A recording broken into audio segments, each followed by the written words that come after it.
Hi guys. Day one of the fast. Check me out. Only up from here. Only good things to happen. I will return to some form of less decrepit so that I can once again climb the mountain. Devin Larratt is not doing this weight cut just to get healthy. In fact, it will serve him more than one purpose. He may also be thinking about cutting down to 115 kilos to get a title shot against Ivan Matyushenko. Now that is going to be an interesting match. The guy who doesn't get top rolled will face a guy who doesn't get hooked. And if Devin is able to easily top roll Ivan Matyushenko, then in the future, you know one thing for sure, that never put a hooker against Devin. If Ivan cannot do that, nobody can. Devin is one guy who has the history of both higher and lower ranked guys chasing him for a match.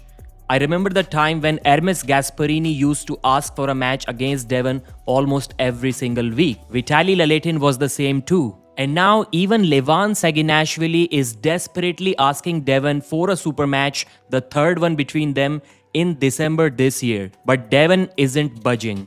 He's refusing to arm wrestle Levan this year. But that is only for Levan. He may still go up against Ivan this year, or whoever holds the belt at that time. And speaking of weight cuts, Leonidas Arcona posted this story on his Instagram page. The 115 kg East vs West left and right-handed rankings with a caption, "It's still missing." Is he talking about his own name missing from that list? Does he want to be there? Because even when he was trying to get as massive as he possibly can, he still weighed around 127 kilos. So cutting down to 115 kilos should be pretty easy for Leonidas.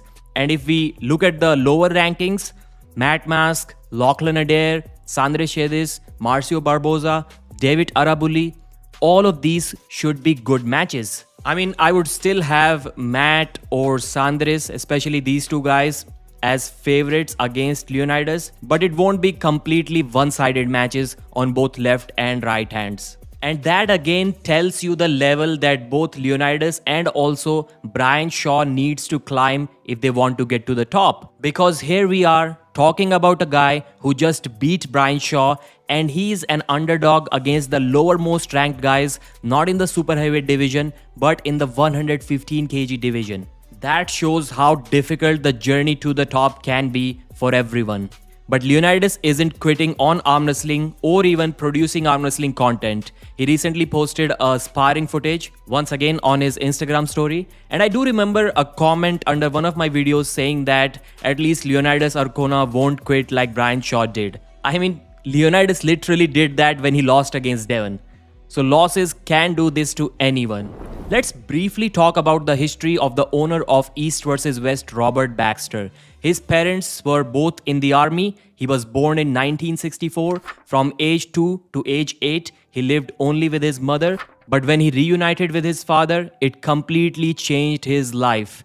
His father taught him everything about business that he knows today. He built his confidence, his independence, and the business mindset by literally forcing him to do everything by himself, build contacts, come up with new ideas, get as much guidance as possible from his father. That's how Robert got into the film transfer business, converting old home movies to video format, and he built the largest film transfer company in the world at that time. He worked there for 18 years and then he got into Five Guys Burgers business. But it was in fact his mother who got him in arm wrestling. He was able to beat his mother, I think at around age 11, and then a couple of years later, he was able to defeat his father too. But even at that time, Robert was just interested in athletics and not so much in arm wrestling. He started arm wrestling seriously only at the age of 30. And then the rest is history, we all already know that.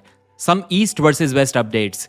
Robert said that now they're spending almost 12 times the money that Engin was spending on an event. That sounds absolutely unbelievable. Where is the money going? And yet the pay-per-view numbers have not increased. Only the event in-person ticket sales have increased. So the business, although maybe growing on paper, but profits are definitely not there. The profits that were there when Engin was running the business. This is what the East vs West 24 card looks like. Petrenko versus Michael Todd, Justin Bishop versus Tom Holland. The Danil Ustinov match versus Justin is cancelled for some reasons that were not disclosed to us. Danil had to pull out of the match. Jerry versus Cody Merritt left arm match. This one is going to be interesting. Cody is at least top 3 in North America, top 2 in USA. So I don't think Jerry should be able to beat him. But Cody thinks that Jerry can, and in fact Jerry has done that in the past. Auden versus Jeremy Parker. I have no idea who is going to win this match. I hope it's a close one. Corey the Gorilla West versus Pavlo left arm. That match was long due. Pavlo may be able to top roll Corey's wrist, or maybe not. Corey may have too much side pressure for him. Courtney versus Nastasia. Ryan Bellinger versus Jason Merlo. Warzinski versus Peter Celis. Adam Warzinski is a beast. The greatest young talent out of USA by far. Craig Tullier versus Giannis. Another good long match. Giannis should be the favorite. Irakli versus Yoshinobu Kanai. Even if Irakli wins, it will be the most difficult match of his life. Alex Kurdecha versus Tobias Sporong. Todd Hutchings versus Bogdan Stoica. Gasparini versus Morozov. Petrenko versus Michael Todd, as we have already discussed. Use code Pradeep to purchase the pay-per-view. Please like the video. I'll see you again.